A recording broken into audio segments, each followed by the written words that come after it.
Saludos cordiales, mis amigos, a toda la gente que está en la sintonía de Canal 7 Cuba Visión Internacional. Comienza a vivir hoy el magazine de sobremesa de Canal 7 y comienza una nueva andadura en este empeño, en este proyecto de comunicación que es Vivir Hoy. Hoy con un invitado de sección. El programa es un programa de película, literalmente hablando, porque estaremos hablando con una persona absolutamente ligada a la historia de los medios de comunicación en Cuba y muy especialmente al mundo maravilloso, a veces fatigante, pero siempre maravilloso, fabuloso del cine. Hablando de cine, lo primero que van a ver, lo primero que van a disfrutar en el programa, porque dudo que alguien vaya a padecerlo, porque de verdad es algo sensacional lo que van a ver, es el videoclip de La Flor de mi Secreto, la película más reciente del director español Pedro Almodóvar, con música de Don Bola de Nieve. Un regalo de Cuba Visión Internacional, Canal 7.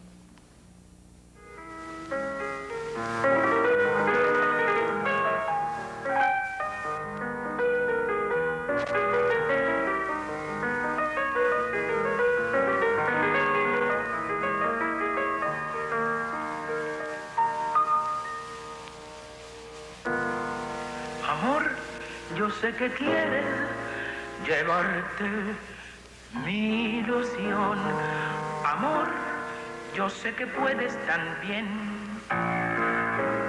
llevarte mi alma, pero ay, amor, si te llevas mi alma, llévate de mí también el dolor.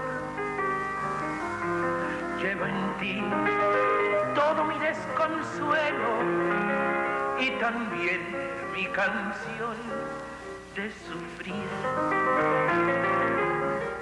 Ay, amor, si me dejas la vida, déjame también el alma sentir. Si solo queda en mí dolor y vida, ay, amor, no me dejes vivir.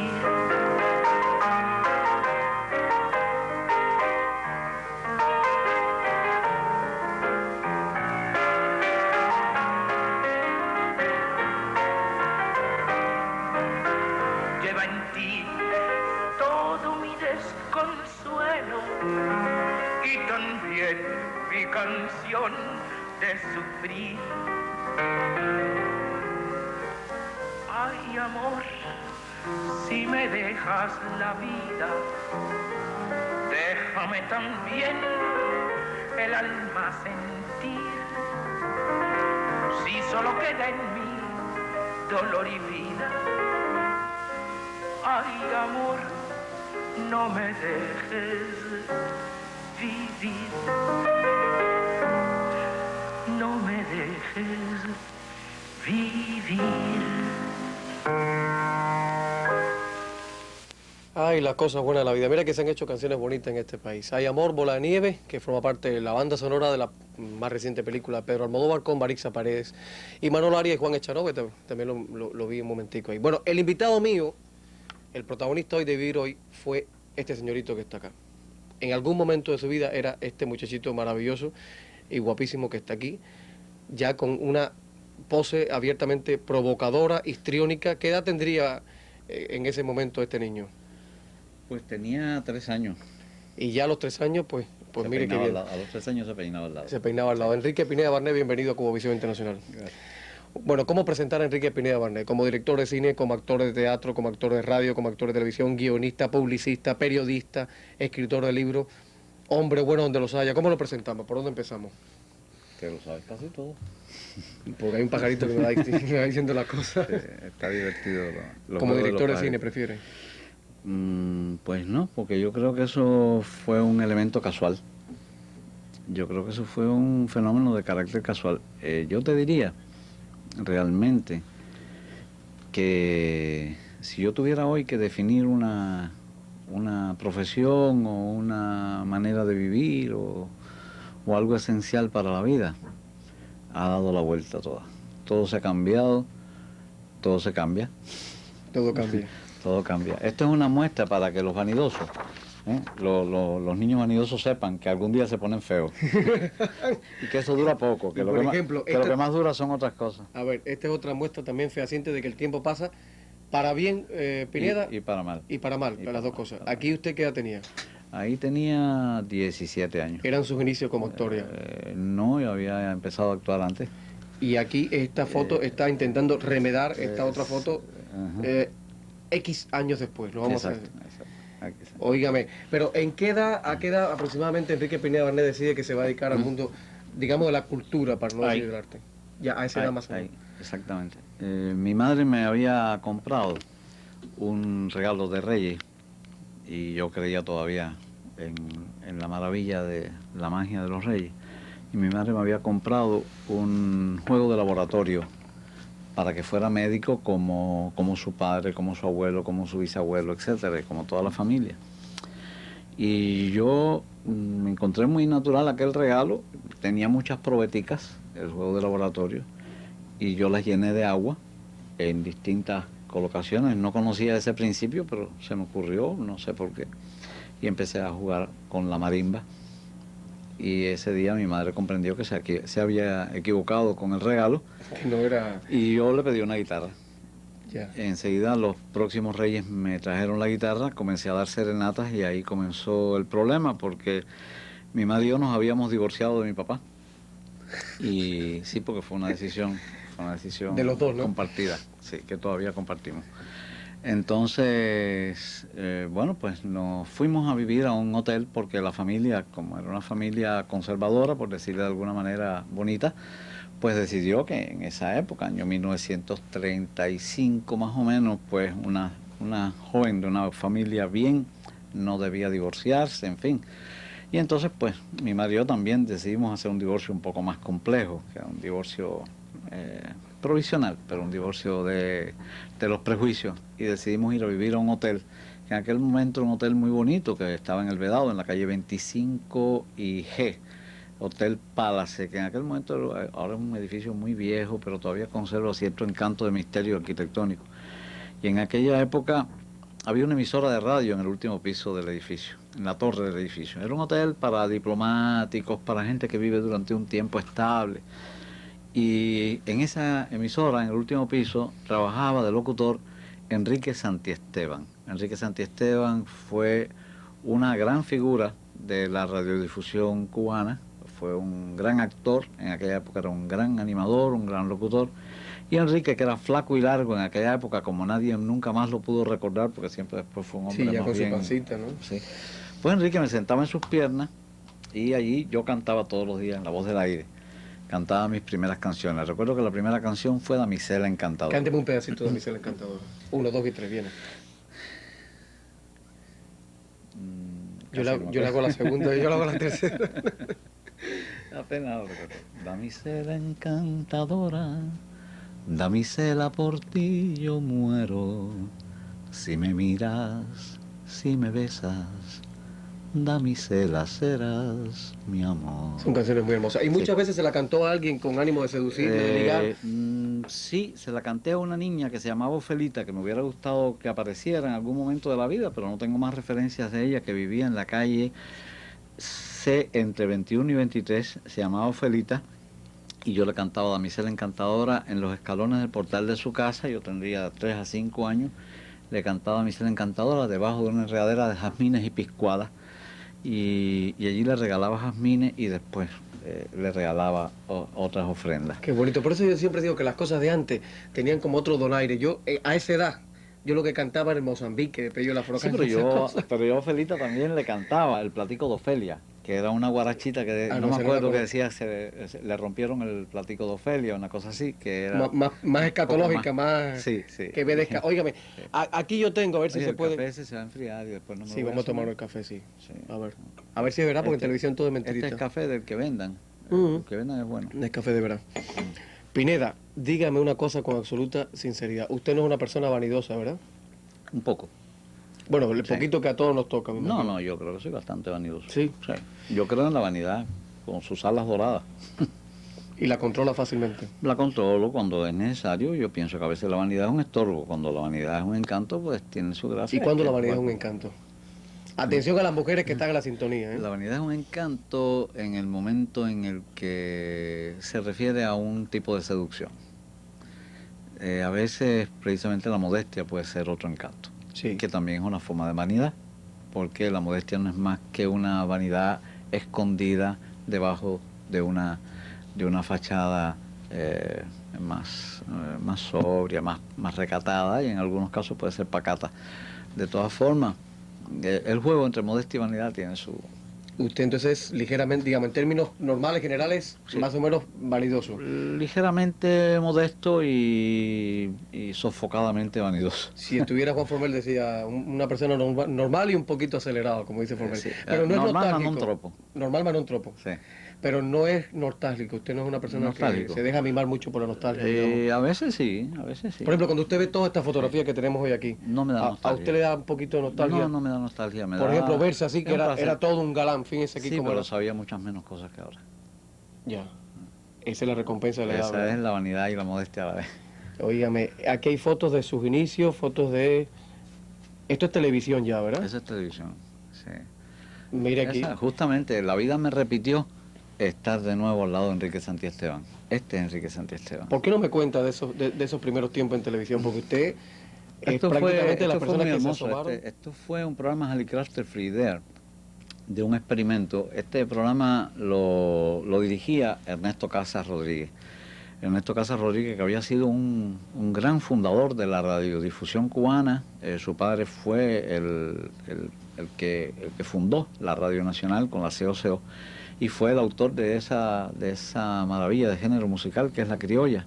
Y fue el autor de Si llego a besarte, esa canción que yo utilizo en La Bella de la Alhambra, y fue el autor del Mambí, en fin.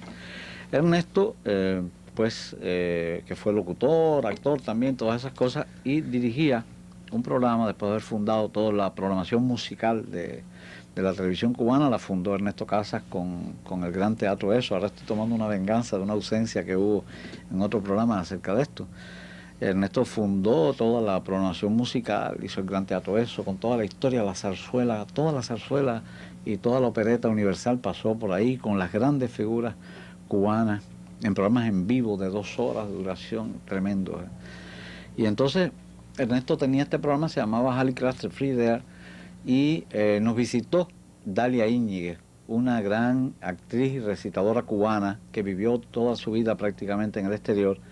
Y entonces Dalia nos visitó, yo escribí un programa especialmente para ella, con Santi Esteban y Leila Fraga, una gran actriz de la televisión de aquella época.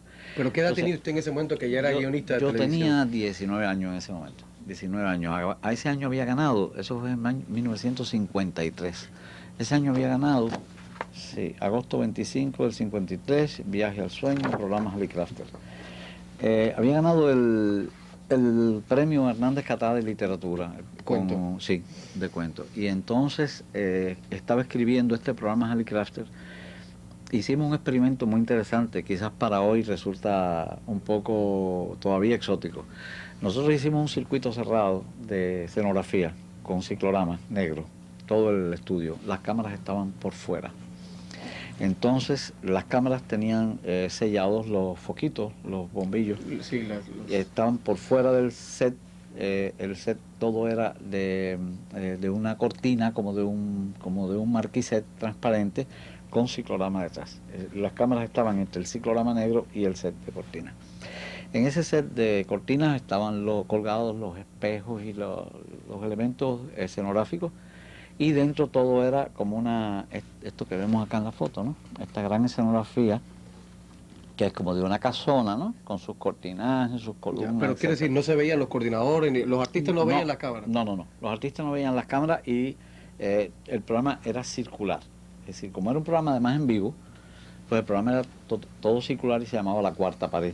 Ah, buscando el recurso teatral. El claro. recurso teatral de La Cuarta Que Pared. para la época me imagino que habrá sido una especie de bomba, ¿no? Fue una bomba. Recuerdo que había una secuencia donde Dalia Íñiguez se asomaba al espejo y rompía el espejo, que además lo rompía en vivo, con una copa, era una copa labrada de vino, y rompía el espejo, y entonces se veía a través de la cámara. En fin, era muy, muy efectista el programa.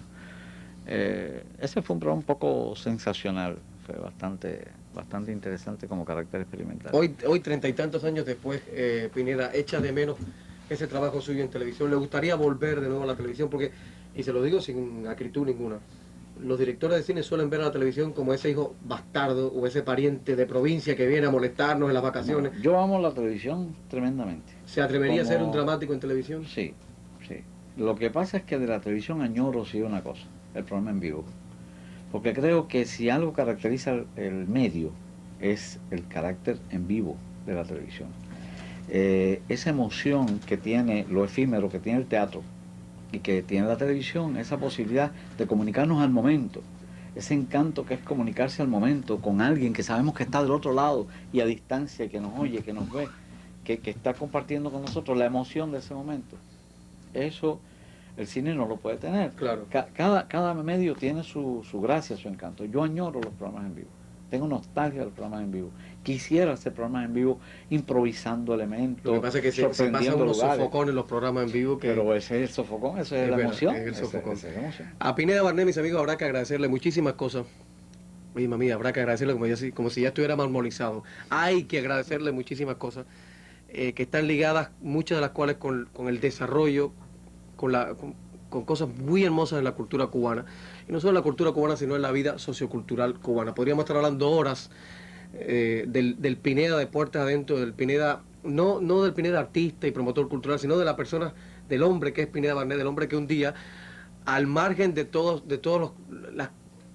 la vida que había llevado hasta entonces, una vida en términos generales bastante muelle, de familia bien, que de pronto cuando triunfara la revolución dijera, me voy a educar gente, me voy para el campo a educar gente, y que de hecho fuera el primer maestro voluntario que tuviera el país. Habría que agradecer eso, pero habría que agradecer además que es una de las personas que mejor ha fotografiado ballet, por lo menos en Cuba, que es una cosa, me imagino que en términos de imagen, usted lo puede explicar mucho mejor que yo, uno puede ser un balletómano empedernido, impenitente, pero a la hora de fotografiarlo puede ser un desastre. Y de hecho, los ejemplos sobran de cuando gente que no tiene suficiente sensibilidad, pues fotografía ballet y aquello es un desastre. Con Giselle, por ejemplo, ¿qué significa para usted Giselle? Giselle fue mi primer Está largometraje. sonando por ahí la música. Mi primer largometraje cinematográfico. Giselle fue para mí un aprendizaje muy importante que ha continuado toda la vida. No es que haya que tener una sensibilidad o algo, es que hay que conocer elementos técnicos de la danza para poder filmar danza. Es decir, depende también de con qué criterio, con qué sentido se filma. Lo cierto es que tuve que estudiar el ballet. Yo cuando llegué a la primera entrevista con Alicia en aquel momento, tuve que ser muy sincero, le dije a Alicia, a mí no me gusta el ballet. Y Alicia de entrada pues se asustó un poco con aquella confesión, pero también le gustó que yo fuera franco, y entonces yo le dije, pero yo la amo a usted, entiendo la gran figura que es usted, lo que usted significa, yo quiero dejar una constancia cinematográfica de su arte. Entonces, bueno, ella se dedicó a enseñarme, ella y Fernando Alonso me enseñaron todo el repertorio de la compañía. Y vi todos los ballets y elegí Giselle. Querían que la hiciera en colores, yo me negué categóricamente. Eso iba a preguntarle, hacerla en ¿por qué no colores. fue en colores desde el principio? Yo quise hacerla en blanco y negro, porque siempre tenía el criterio de que podía ser un poquito como un cake de 15 años. Ya, muy dulzón, muy dulce. edulcorado. Y entonces justamente me interesó hacer Giselle con una línea absolutamente dramática. Giselle está planteada con un trabajo de dramaturgia como una película de ficción dramática, solo que su lenguaje es ballético. Y entonces están respetados dentro de eso, en términos también dramáticos, están respetados los fenómenos como el factor espacio, tiempo, etcétera, que generalmente tienden, en las malas películas de danza, tienden a truquearse.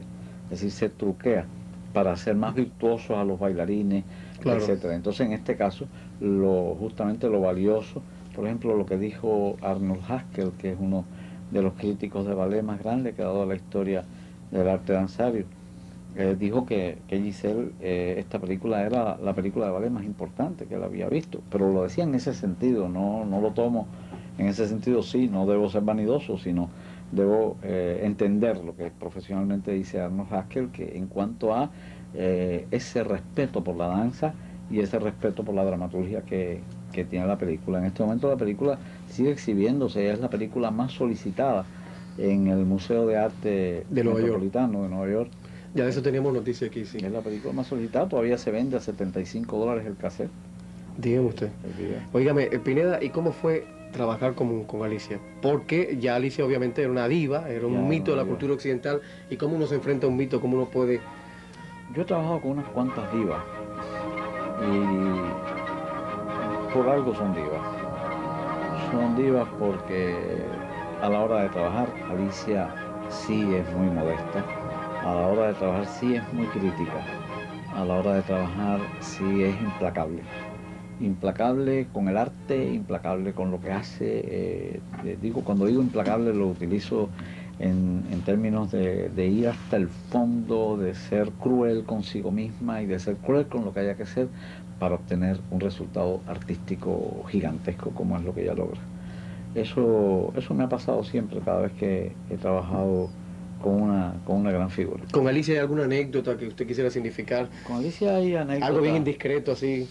Sí, lo más indiscreto que puedo decir es que, como ya no me la puede quitar, es que yo tengo las zapatillas que se robaron el último día, las guardo y ella siempre dijo que eso le da mala suerte, y después de eso, como han pasado tantos años, ya han pasado más de 30 años y ha seguido teniendo suerte, ya se lo puedo decir porque le da buena suerte. Y ella no lo sabe todavía, ¿no? Ella todavía no lo sabe, se está enterando. Entonces, ahora si alguien está viendo el programa, guárdenos el secreto, que quede en casa. Vamos a hacer una pausa y vamos a hacer un salto en el tiempo de unos... A ver, Giselle fue en el 63. Pues vámonos 20 y tantos años después, casi 30 años, y vamos a ver un momento de la película cubana de mayor éxito en los últimos años, la película que con más, yo diría que casi como un acto de devoción la gente se enfrentó a ella, La Bella de la Alhambra, que es responsabilidad de este señor, Enrique Pineda Barnet, invitado hoy de Cuba Visión Internacional, Canal 7. Así que una pausita pequeñita y regresamos de inmediato, no se vayan.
Lindo capullo de Lelí, si tú supieras mi dolor, correspondieras a mi amor y calmaras mi sufrir, porque tú sabes que sin ti la vida es nada para mí. Tú bien lo sabes, capullito de Alelí.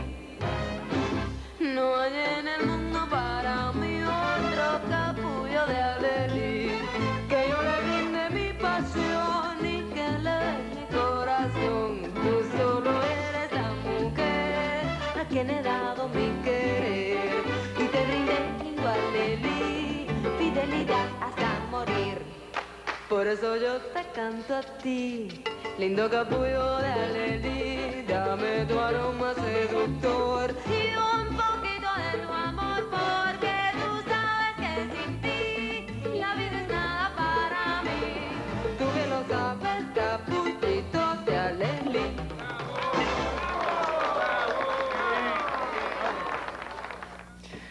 Beatriz Valdés, La Bella de la Alhambra, Enrique Pineda Barnet, el director de esta película, que me dice que se rodó en 8 semanas prácticamente. Yo pensé que era mucho más tiempo el rodaje. Sí, fueron 8 semanas, si mal no recuerdo. A propósito, cuando se estrenó en un periódico extranjero, en el Diario 16 de Madrid, alguien dijo que era el homenaje de Enrique Pineda Barnet a un área de la cultura cubana que virtualmente no existía ya.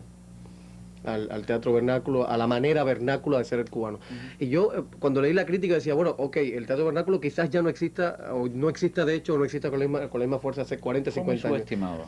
Pero ahora, lo que sí no entendía de lo que decía ese señor español era a la ausencia de un área en la conciencia social cubana, el área, o sea, la manera vernácula de ser nosotros. Digo, no, caramba, si el cubano sigue siendo igual de desproporcionado, de sensual, de desmedido, ¿o no? Sí, pero hay una realidad, Se estaba viendo como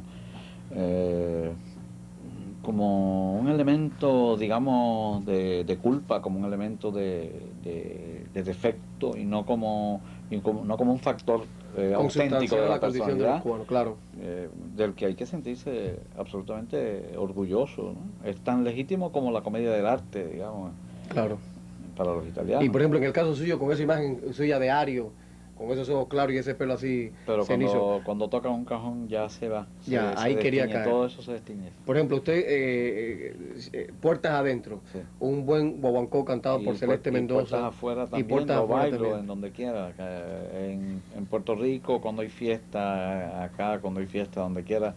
El guaguancó sí me tumba, porque además lo primero que hice en mi vida, cuando la historia esta de Santi Esteban, en ese hotelito donde vivíamos mi mamá y yo, había una señora que estaba montando un espectáculo musical teatral. Que vivía también en el hotel. Que vivía en el hotel. Se llamaba Francisqueta Vallarta, era una musicóloga que estaba preparando una revista musical. Y al ver al niñito que cantaba y que payaseaba, etcétera, pues me invita a participar en su revista musical. Y bueno, pues sedujimos a mi mamá dio el permiso y en el Teatro Riviera de la calle 23, entre G y H, en el Vedado. Donde está el cine ahora. Donde está el cine ahora. Ahí me estrené bailando y cantando El Negrito Mancuntibri. Y maquillado de negrito Maquillado y todo. de negrito, y entonces fue mi primera manifestación artística. Oiga, momentos agradables en su vida, me imagino, hay por montones, ¿no? Mucho. ¿Son más los momentos agradables que los desagradables? Pienso que sí, porque al final, claro, esto ya lo pueden decir los viejos, pero no obstante, al final todas las experiencias son agradables, porque se convierten en experiencias. Y cuando pasa el tiempo, aún aquellos momentos hasta trágicos de la vida, uno ya los mira y los recuerda como agradables, porque claro, uno los pasó por el filtro. Esa es la función de la memoria. El filtro del tiempo y de su peso, su valor. Si no fuera por la memoria o la desmemoria. Hasta las pérdidas, que es lo más trágico que puede tener el ser humano en la vida. Las pérdidas llegan a ser experiencias. Cuando te perdí es porque te tuve. Claro. No hay saudade sin tenencia, como dice un brasilero, ¿no? Es decir, tú no puedes tener nostalgia de lo que no tuviste. Así que tener nostalgia de algo es haberlo tenido. Y eso ya es bastante ya. No, yo hablaba, lo recuerdo, porque su nombre está indisolublemente ligado a muchas empresas culturales importantes de este país. Y no son importantes para Cuba, sino para toda Hispanoamérica. Estoy pensando en el ICAI, en el Instituto Cubano de Arte, o sea, del cine cubano, la industria cinematográfica cubana, y usted es de los fundadores del ICAI. No exactamente, simbólicamente sí, porque el ICAI se funda con el triunfo mismo de la Revolución en 1959, en marzo del 59. Y los fundadores del ICAI eran todos viejos amigos, amigos de muchos años, amigos conocidos en la fundación de la Sociedad Cultural Nuestro Tiempo. De Nuestro Tiempo, en la que usted también está que yo fui relacionado. fundador de Nuestro Tiempo, siendo yo muy joven. Pineda, pero usted está en Tiempo se todo. fundó en el 50. ¿En qué tiempo usted vivía aquí? ¿En qué tiempo usted vivía? En el mismo que vivo ¿En qué ahora. tiempo usted se tomaba sus alcoholes, sus aguardientes? Siempre hay tiempo para eso. Siempre hay tiempo. Ahora lo tomo más que entonces y hago más cosas. ¿Cómo llega al ICAI entonces? Entonces, después había estado en Teatro Estudio, había fundado Teatro Estudio también, con el primer grupo de Teatro Estudio. Entonces, pues de ahí salieron los cuadros iniciales del ICAI. Y también había estado en los grupos de cine aficionados, con Tomás Gutiérrez Jalea, Néstor Almendro, con Valdés Rodríguez en la Universidad de La Habana, con los cineclubes, en fin, estaba vinculado con toda la gente. Era amigo de Julio García Espinosa, Julio estaba en aquella época, estaba casado con Raquel Revuelta. Raquel siempre ha sido una persona muy querida para mí. Raquel, Vicente, la gente de Teatro Estudio. ¿Qué películas veía en esa época? Neorrealismo italiano, seguro. Sí, mucho neorrealismo Y italiano, leía el cine y el cine francés que todavía se podía poner en el cine Capri, al fondo del Capitolio. ¿Qué veía? Truffaut. No, Truffaut, todavía Truffaut vino después después. ¿Pero en qué año estamos ubicados Estamos ahora? hablando de los años 50. Ah, ya. Años 50, estaba viendo eh, las primeras cosas que se pusieron acá. Yo recuerdo, por ejemplo, recuerdo de D'Ambert, una película que se llamó después Esclavas del Amor con Simón Signoret. Me acuerdo de El Ángel Perverso, Manon Lescaut. Son esas películas que se pusieron en aquella época más o menos. Pero bueno, te decía, toda esa gente funda el ICAI. Y como es lógico, me dicen, ven, porque estaba ahí Santiago Álvarez, que trabajaba aquí en CMQ, estaba Julio García Espinosa, que estaba Alfredo, estaba José Masip, que era amigo desde la época de nuestro tiempo, y en fin, toda esa gente me dicen, ven para el ICAI. Pero yo tenía un poco de sentimiento culpable con mi país, con mi sociedad, etcétera, y pensaba que era muy duro, muy triste que un joven pasara a una situación privilegiada ya de vivir con plenitud una carrera, etcétera, sin haber pagado su deuda con la vida, con la sociedad. Esto era algo muy personal realmente. Y yo luchaba porque hubiera un país sin prostitución, que hubiera un país sin explotación, que hubiera un país sin limosneros, que hubiera un país sin corrupción, que hubiera un país sin crímenes y que hubiera un país sin analfabetos. Y eso me estaba golpeando y decidí irme a la Sierra Maestra, que pensaba que era donde más falta podía hacer, donde más útil podía ser, y me fui a trabajar con los campesinos. Todo el mundo pensó que yo estaba loco. En ese momento coincide mi voluntad con un llamado para maestros voluntarios. Cuénteme bien, perdón que le corte, porque así usted me lo está contando por arribita, pero lo que llega a mí, la referencia es que hay un programa de televisión, ¿puede ser así? Es que eso es posterior. Donde Fidel Castro está hablando. Hay un hecho anterior. En 1959, el 8 de enero de 1959, yo rompo una alcancía que tenía, O el típico, el cochinito así de yeso y todo. Era una alcancía que era una casita. Y era una casita sobre un barquito, es decir, un arca. Ya. Era un arca. Desde esa época yo estoy empatado con el arca. El arca para mí es un símbolo muy importante. Entonces yo rompí aquella arca porque en aquella arca yo tenía guardadas todas mis monedas de peso internacional para dar un viaje a Venecia. Y entonces yo ese día hice un poema y dije que yo ya tenía Venecia y rompí el arca y doné aquella alcancía para el Banco Nacional, un impulso romántico como quiera que sea, y decido irme a un lugar, a la Sierra Maestra.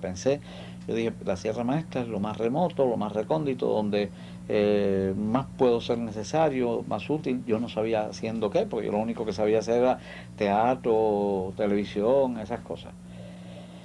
Y empiezo a preparar mis papeles yo trabajaba en publicidad, trabajaba en McCann Erickson y en Procter & Gamble, y empiezo a preparar todos mis documentos, saqué mis ahorros, los ahorros que tenía el banco para tenerlos, para dárselos a mi madre, en fin. Y renuncio a Procter & Gamble, y mi jefa dijo que yo estaba loco, y dije, no, yo me voy para la Sierra Maestra, porque me iba con una mochila para allá. Estaba preparando esas cosas, tenía todos mis documentos afuera para prepararse, y me pongo a ver un programa de televisión una noche en mi casa. Vivía cerca de aquí, en el Malecón, y estoy viendo la televisión, sale Fidel Castro, hace un llamado, y se hacen falta jóvenes que estén dispuestos a irse a la Sierra Maestra para trabajar con los campesinos como maestros. No era la campaña de alfabetización lo que estoy hablando, eso vino mucho después. Ya. Y hace ese llamamiento, yo estoy viendo eso, estaba con un compañero mío, con Ernesto Casas, justamente viendo la televisión, y digo, caramba, está llamando lo que yo quería hacer. Cojo todos mis papeles, no digo nada, arranco con mi carpeta y me voy. El canal estaba a 2 cuadras, era el canal 2. estaba a 2 cuadras de mi casa, me voy a pie con mis documentos, llego allí, había un soldado en la puerta abajo y le digo, mire, están haciendo un llamamiento en este momento y aquí estoy yo para ofrecerme para esto porque cumple lo que yo estaba buscando. Y se lo dejo a este soldado y me voy. Cuando llego a mi casa me encuentro que Fidel estaba leyendo aquella carpeta y decía, aquí está ya el primer maestro que se ofrece, etcétera, etcétera. Y la gente en la era casa, yo. su madre, ¿qué hizo? Puso el grito en el Todo, cielo, todo el ¿no? mundo se volvió loco, mi jefa me llamó, me dijo, estás loco, eso es suicida, mi madre me llamó, me dijo, pero ¿qué cosa es eso? Todo el mundo se volvió loco.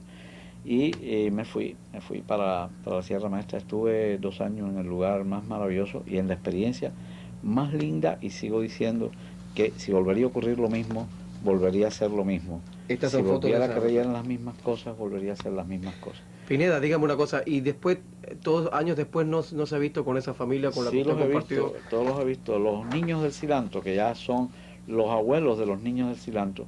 Mis niños del cilantro han venido a La Habana a verme. A veces vienen a verme para pedirme permiso para...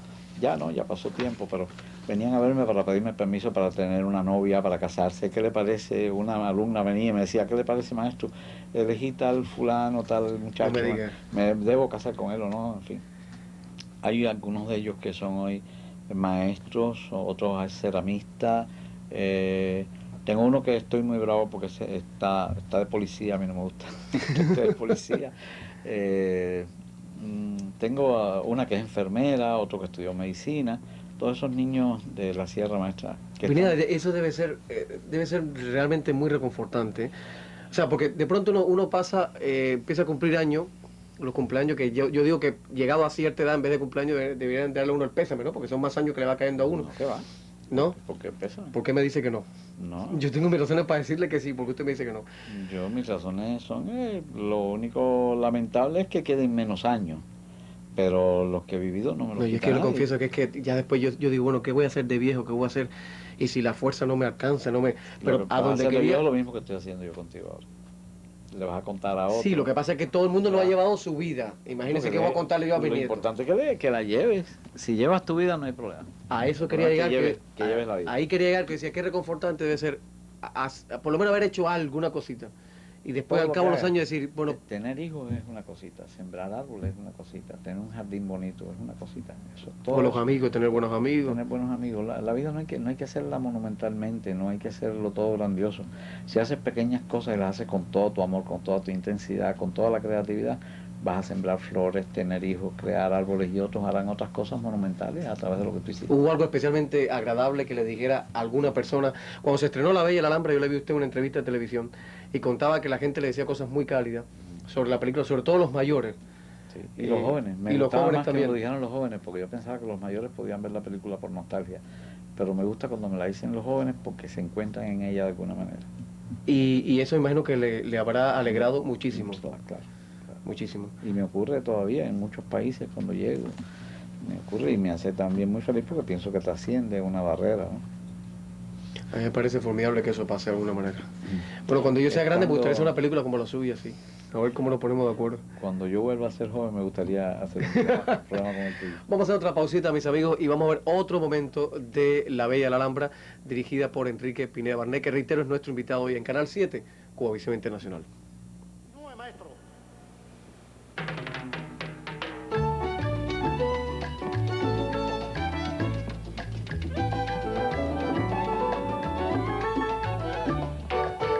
Cabo de la Guardia sienta un tiro. Ay, guardia, apunta bien que se te va el tiro por la culata. Y si se te va, ya tú sabes lo que pasa. Cabo de la Guardia sienta un tiro.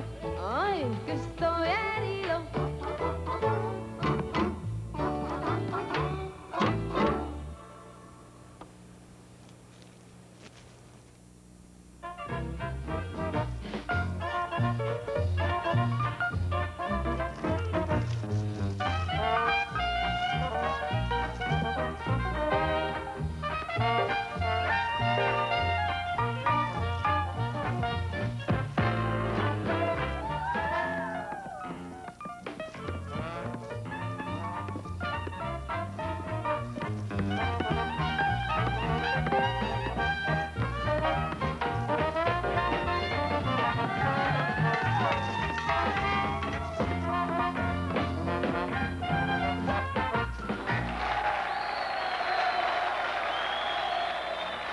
decir que el maestro. Él, le gustaba más. Bueno, ya estamos de regreso. Hay muchas cosas que la gente no sabe que suceden. Yo siempre digo que lo mejor que sucede en los programas de radio y en los de televisión es cuando se cierra el micrófono o cuando se acaba la transmisión, porque la gente se desencartona ahí. Y lo mejor de lo mejor que sucede en los rodajes de las películas es lo que la gente no ve. ¿Quiere decir que estamos encartonados? No, yo estoy muy bien, usted se siente muy bien, ¿no? Perfecto, gracias. Incluso ahorita vino, para decirlo todo lo que pasa, vino un compañero así que tenía que abotonarse, que lucía mejor con Yo abotonado. pensé que era por mi heridita, pero... Eso cuando estuvo enfermo la otra vez, ¿no? Sí, no, yo no he estado otra vez. No, hace 2 años aproximadamente usted se operó Sí, de sí. corre-corre, que lo dijimos en la radio y todo. Sí, sí. Ah, me acuerdo. Bueno, aquí lo que mucha gente no sabe probablemente es que en La Bella de la Alhambra, la voz del Loro Viejo es la voz de Enrique Pineda Barnett, que fue el que hizo todo la voz, los doblajes de Hice eso. muchas voces, me divertí muchísimo. Florero, Flores. Haciéndolo en homenaje a Tennessee Williams en el tranvía de Modo Deseo. Ah, ya. Hay 3 momentos trágicos de Rachel cuando deja la casa y le pusimos un pregón de flores afuera. Y era en homenaje, ¿te acuerdas de la A un imagen? tranvía llamado Deseo, claro. Un tranvía de Modo Deseo. Óigame, usted ha alternado con mucha fortuna desde el documental hasta el cine de ficción, el largo de ficción. O el cine político, porque Mella es una película eminentemente política, Es una ¿verdad? película más bien histórica, yo diría, más que política. Mi cine ha sido más bien histórico en ese sentido. Y en búsqueda, dentro de lo histórico, más bien en búsqueda del héroe, el individuo. ¿Y por qué Pineda? Porque siempre me ha seducido mucho es una cosa curiosa, quizá inconsciente. Yo voy a un país y cuando pasa mucho tiempo es que empiezo a ver los museos, los teatros, etcétera, y conocer las calles. Ahora estuve 10 días en Costa Rica, yo no fui a ninguna parte, fui a un teatro un día y nada más, pero conocí muchísima gente. Tengo miles de amigos ya en Costa Rica. Estoy contentísimo de haber estado en Costa Rica. He estado 9 meses en Puerto Rico y en Puerto Rico estoy repleto de amigos, familia. Ya lo que tengo es un centro de corazón en Puerto Rico. Y en cada país lo que hago es lo mismo, porque me interesa el hombre, me interesa el ser humano. Pero ¿y por qué el empiezo a héroe conocer- y no el antihéroe, digamos? Que es mucho más chulo desde el punto de vista dramático, incluso. No, pero ya no me refiero, yo cuando digo el héroe, estoy hablando en términos del ser humano, el hombre, antes que su paisaje. Ah, ya, antes le entiendo, que- ahora sí. Es decir, que yo antes de visitar los museos, de ver los teatros, de ver las montañas, en fin, y los paisajes, lo primero que conozco es a la gente. La gente es lo que más me interesa. Lo más importante del mundo para mí es la gente, el ser humano. Tener muchos amigos, tengo miles de amigos, y no digo miles así, digo miles de amigos de verdad, parecerá imposible, pero los tengo y eso me hace muy, muy, muy feliz.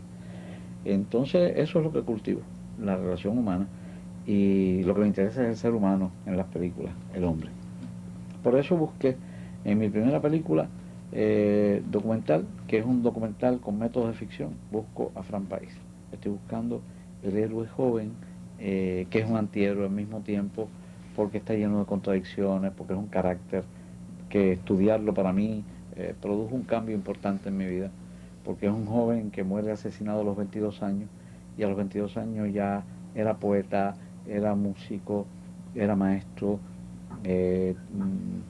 hablaba con las flores, tenía unas relaciones humanas extraordinarias, y era religioso, tocaba el órgano en la iglesia, y al mismo tiempo era un martiano profundo, y al mismo tiempo de repente se convierte en un dirigente de acción nacional, bien audaz y bien aguerrido.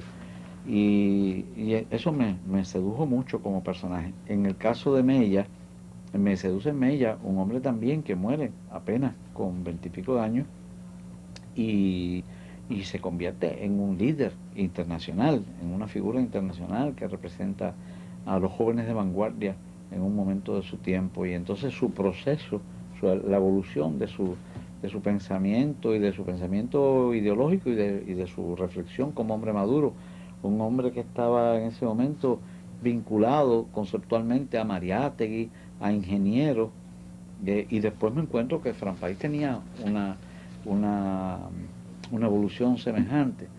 En el otro caso, en el caso de Clodomira y Lidia, que son las protagonistas de Aquella larga noche, son 2 mujeres, es decir, porque el problema cuando hablo del hombre hablo en términos genéricos, Claro. pero como cuando hablo del héroe hablo del antihéroe. En Clodomira y Lidia me ocurre que lo que me resulta interesante es el contraste. Ellas entran en contacto, son dos heroínas, una mujer de la ciudad y una mujer de la sierra, una casi primitiva, casi un animalito, analfabeta, y la otra una mujer de la ciudad con una experiencia, etcétera, y madura. Y lo interesante es que estas dos mujeres que son capturadas para sacarles confesiones, mueren sin hablar después de ser sometidas a torturas tremendas. Y sin embargo, uno de los jóvenes con los cuales ellas entran en contacto, que es un joven machista, guaposo, yo digo con esto siempre una expresión popular que me encanta decirla, porque me gusta que la gente reflexione sobre el contenido de ella, que es que verde, verde, da maduro. Y entonces, uno de estos jóvenes, que era un tipo duro, de eso, un tipo de regla, durísimo, no sé qué, pues a este tipo lo cogieron y sin tocarlo, delató todo el mundo. Entonces, me interesaba porque verde, verde, este antihéroe, porque verde, verde, da madura.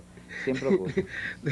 Sí, es verdad, es verdad. Entonces siempre he estado jugando con estos personajes. Rachel no es más que un héroe también, de otra manera. Es verdad, pero yo estaba mirando, echando una revisión así por arribita, y en buena parte de toda su por lo menos de su filmografía, hay como una obsesión por significar lo más noble de la cultura cubana, o de la cubanía, mejor, de la cubanía. Sí. Me imagino que a su edad, y no le estoy diciendo que esté viejo ni mucho menos, pero ya con el itinerario recorrido que lleva, ya usted tenga una idea bastante exacta de qué es la cubanía. Uy. Porque últimamente está muy de moda eso, uno abre un periódico norteamericano y sale el tema, de Nueva Zelanda y sale el tema. Y sospecho, que de alguna manera se está cocinando, más allá de nuestra frontera, con mucha fruición, con una alegría a veces digna de mejor causa, en algunos casos, todo lo relacionado con la cubanía, y de pronto aquí nos estamos quedando como a la saga, cuando deberíamos ser nosotros los primeros en defender eso y en teorizar sobre eso.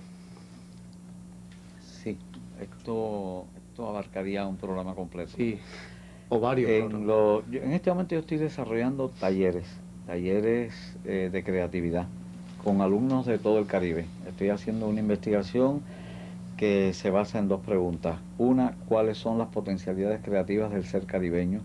Y dos, ¿cuáles son los obstáculos que enfrentan estas potencialidades para desarrollarse?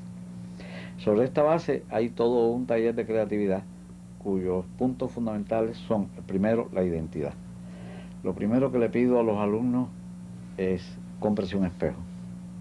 Es un espejo que se tiene que comprar especialmente para esta operación. Eso es el primer día, llegando a clase, primer día, cómprese un espejo. Para mirarse a los ojos, si puede. Y para hacerse todas las preguntas posibles. No trate de responderlas. Lo importante no es responder una pregunta, sino lograr preguntar. Una pregunta es mucho más importante que una respuesta. Y generalmente es más inteligente. Entonces, hágase todas las preguntas posibles frente al espejo. Cómprese una libreta de notas secreta que usted va a guardar con llave. Y ahí anótese todas las preguntas. Tampoco es necesario que las responda. Ese es lo primero. Y eso es un primer asomarse a la identidad. Y en ese asomarse a la identidad está la cubanía o la puertorriqueñidad o la mexicanidad. En fin, esto lo he estado haciendo en México, en Venezuela, en Costa Rica, en Puerto Rico, etcétera, y pienso abarcar todo el área del Caribe. Y por supuesto, está la cubanía. Hay un libro que acabo de terminar que se llama Arca, Nariz y Alambre. Y en este libro están unas 20 páginas dedicadas específicamente a mi descarga espontánea de lo que entiendo por cubanía. Entonces sería... Hay que leérselo entonces. Yo pienso que sí. Su próxima película, Enrique, me ha dicho que no es supersticioso. O sea, que puede... Soy muy supersticioso. Ah, me habían dicho que no, que era una persona muy extremadamente racional cuando de trabajo se trataba. Muy racional y muy supersticioso. Entonces no se puede hablar de la última película. La última película es la que haga... Quiero decir, de la próxima película. La próxima película, hay varias. Estoy hablando de Bolero. Estás hablando de Bolero. Yo sé que estás hablando de Bolero, pero digo que hay varias para confundir. Ya. Me han tumbado. Vamos a tocar madera primero, por cierto. Bolero me la han tumbado. No, no hay que tocar madera. ¿No? Hay que usar la madera. Hay que usar una franca para golpear en la cabeza de los impedimentos del bolero. Hay una voz indiscreta que me está susurrando que le pregunta algo. ¿Me lo pueden repetir, por favor? Ya, que si usted se atreve a contar a esa cámara la verdadera y única historia de Bolero en Rosa. No es que no me atreva, yo me atrevo, pero no me gusta hablar sobre la vida de los demás. No Bueno. tengo derecho. Así que seguimos, seguimos de largo. Es que en el equipo hay, por lo menos el equipo son 10 personas que hacen el programa. De esas 10, 12 son las personas más morbosas de La Habana. Ya, sí, pero hay unos programas en Miami y unos programas en Madrid que son tremendamente horrorosos y tienen mucha audiencia, esos programas de Cristina y todas esas cosas El show de Cristina. indiscretas y eso, con preguntas a veces así que, y yo conozco una señora que todos los días yo oigo como ella oye ese programa de Cristina, por ejemplo, y entonces lo oye a puerta cerrada por la tarde, y yo lo oigo, pero lo pone, ya es una señora mayor y oye mal, entonces lo pone muy alto, y es un lugar donde yo estoy con frecuencia, y entonces esta persona todos los días sale diciendo, qué barbaridad ese programa, se dicen tantas asquerosidades, y ella lo oye todos los días, así es que bueno. Oye, un poquitín de preguntas, algunas preguntas personales. Preguntas personales, usted responde lo que quiera o lo que pueda. Ya me ha dicho que no es supersticioso, o sea que sí es soy supersticioso. Sí, en algunas cosas. Me ha dicho que es ligeramente vanidoso. Sí. Ya, entonces quiere decir que usted se gusta a sí mismo mucho. Me gustaba en un sentido, después uno se gusta de otra manera. ¿En qué? La vanidad es una cosa diferente a gustarse a sí mismo. No, eso lo descarto. Ya. Estoy pensando en el primer Bandé que por las mañanas se enfrenta al espejo por la mañana. No, todos los días, cada vez que me miro digo con otra. A ver, Qué ¿qué otra cosa? barbaridad. ¿De qué Qué pecado pena. se le podría acusar? Me han Todos. dicho que la gula Los que he usted cometido come, todos. todos los pecados. Todos los he cometido. Los 7 pecados capitales. Es 12 he cometido. Ya, Ya me pasé de meta. es como Marilyn, ¿no? No, es que Máximo Gómez lo dijo, nosotros nos pasamos o nos O no quedamos atrás. llegamos. Pero qué sabroso poder hacer, Pasarse. recapitular y decir, qué bien, si la vida es una sola y se va volando. Me pasé. ¿Hay algo que le agradezca muchísimo, muchísimo, muchísimo la vida que ha llevado? Tener una madre como la que tengo. Eso sí es excepcional, Enrique. Ujú. Todo el mundo no puede decir eso. Aunque el tópico dice que madre hay una sola y esas cosas, pero Sí. no. Y no hay quien siempre. dice por suerte. No, qué cruel eso. No, yo tengo una amiga que además se lleva muy bien con su madre, la quiere mucho, pero siempre me dice, madre y una sola, por suerte. ¿eh? Porque si fueran Pero dos sería qué muy cruel eso, difícil, sería muy claro que tener dos. No, es como los suegros.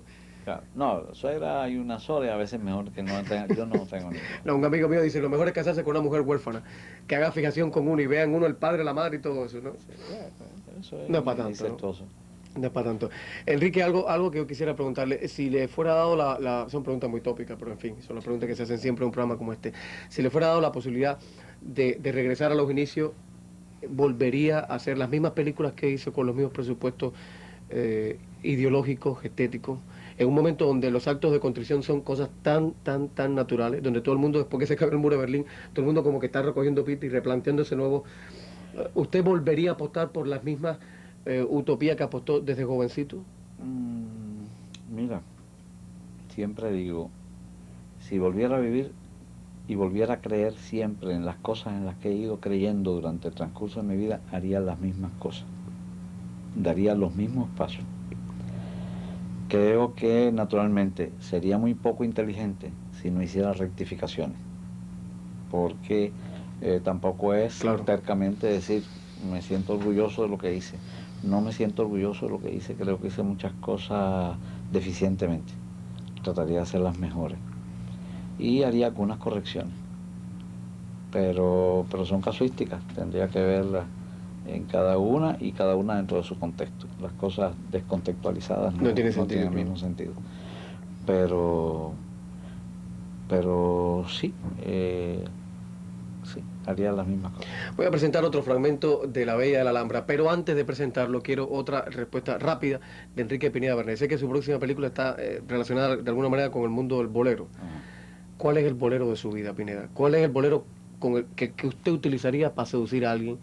Un bolero sobre rasgarse la vestidura, Sí, o cuando usted son está tres preguntas triste. distintas, mira. 3, 4 preguntas. O el bolero que usted bolero quisiera de que su le vida. cantaran. El bolero de su vida es uno. A ver, dígame, el primero, bolero, el bolero de su vida. el bolero de mi vida es siempre en mi corazón. ¿Estás en mi ese? Ajá. Ese es muy chulo. Sí, que no es bolero, es canción, pero en tiempo de bolero. Ya. Entonces, El bolero que usted le cantaría a alguien para ser seducido. es un bolero de Manzanero que se llama Como tú quieras. Ah, no sé, pero un pedacito, a ver, cante un pedacito. Como tú quieras y en la forma que tú quieras. No, ese no. Vale la pena oírlo. No, ese no lo conozco. Sí. Y el bolero que le gustaría que le cantaran a usted el día que esté triste y que esté nublado y que esté acabándose el mundo en La Habana, lloviendo. Tú me acostumbraste. Ah, del maestro Fran Domínguez, qué maravilla, ¿verdad? Qué maravilla. Hay una anécdota fantástica. Fran Domínguez es una de las personas que tiene la lengua más afilada en La Habana. Sí. Una persona muy aguda. Sí. Y hace mucho tiempo, hace muchos años, un joven periodista muy aturdido, le preguntó a Fran Domínguez con mucha reticencia sobre ciertos momentos de esa canción que eran obviamente muy ambiguos o muy polisémicos, que es como se llama eso en el mundo del arte. Y el maestro Fran Domínguez lo miró y le dijo, no me haga esas preguntas a mí, hágasela a usted. Y ahí mismo se acabó la entrevista. Sí. Vamos a la Bella de la Alhambra un momentico más y regresamos con Enrique Pineda Barnet en los minutos finales de Vivir Hoy, el magazine de sobremesa de Canal 7 Cuba Visión Internacional. Enhorabuena. Dicen que tus caricias no han de ser mías, que en mis amantes brazos no he de estrecharte, y yo he soñado anoche que me querías, y aunque después me muera, quiero besarte.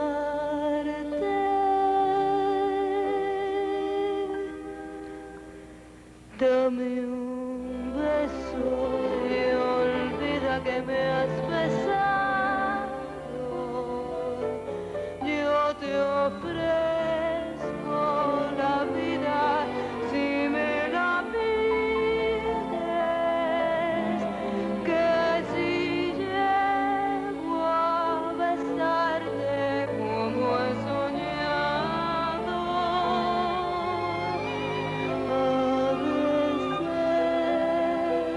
imposible que tú me olvides.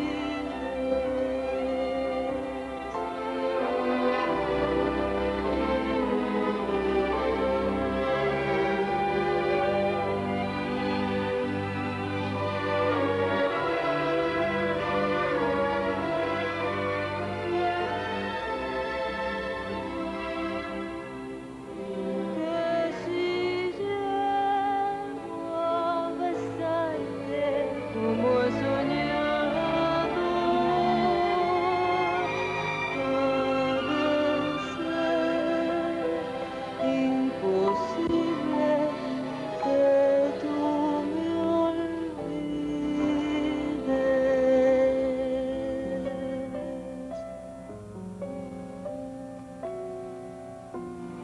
Que tú me olvides.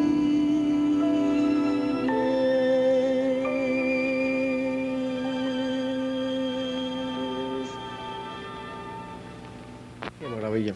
Beatriz Valdés, es que hay gente que Dios la hace de una manera y después San Pedro la bendice que de una manera, que mujer más guapa y talentosa además.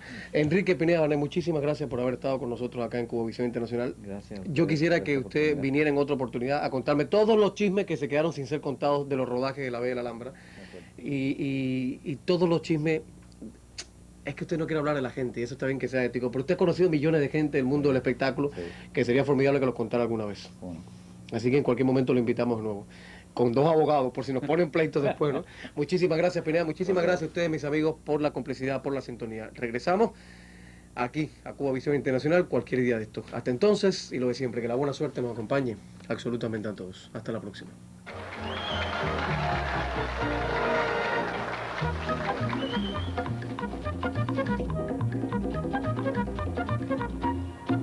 Ay, mamá Inés, ay, mamá Inés, todos los negros tomamos café. Ay, mamá Inés, todos los negros tomamos café. Belén, Belén, Belén, ¿en dónde tú te metí? Que en todo su marido yo te buscé, no te encontré. ando buscando